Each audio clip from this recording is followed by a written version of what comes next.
Hello បងប្អូនទាំងអស់គ្នាថ្ងៃនេះមាន stock ថ្មី Hilux Toyota Hilux Revo V Edition ឆ្នាំ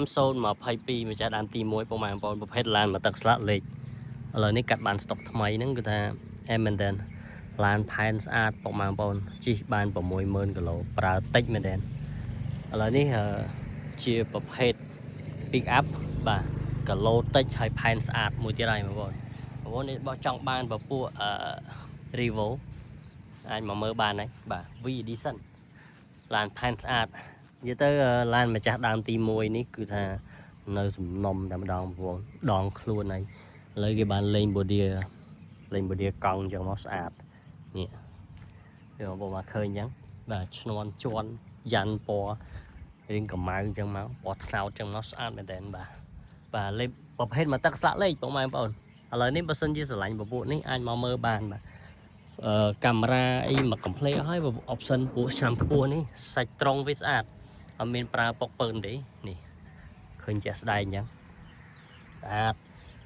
ស្អាតហើយមានកម្រាលមករាប់សេតជូនពុកម៉ែបងប្អូនទៀតបាទឡានផែនស្អាតម៉ាស៊ីនម៉ាស៊ុតចំណាយតិចស៊ីតិចពពួកម៉ាស៊ីនម៉ាស៊ុតបាទគេលេងតែមរ៉ាលីបន្តិចមកអែមបាទ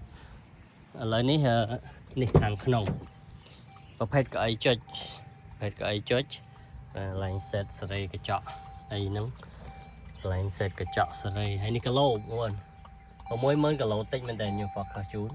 បាទតិចមែនតើគីឡូតិចហើយ decor ខាងក្នុងវាស្អាតពណ៌កម្ៅអញ្ចឹងមកកាមេរ៉ា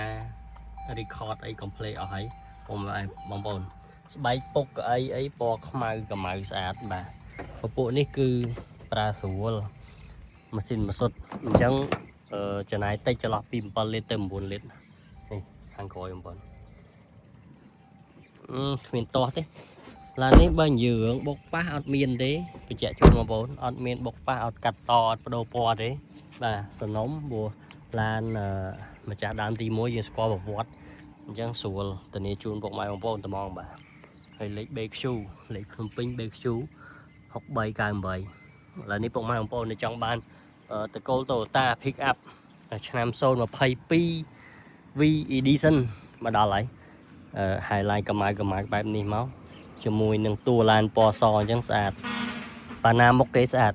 អានេះបើបងប្អូនចង់លេងក៏លេងទៅតែខ្ញុំស្រឡាញ់បែប inox បែបហ្នឹងបាទចាំមើលឯកសារពន្ធឈៀកឥឡូវនេះគឺថាបងប៉ុន600,000បាទ2025ឈៀក2028បាទហើយមញ៉ែត MV នេះមញ៉ែត MV បងប្អូន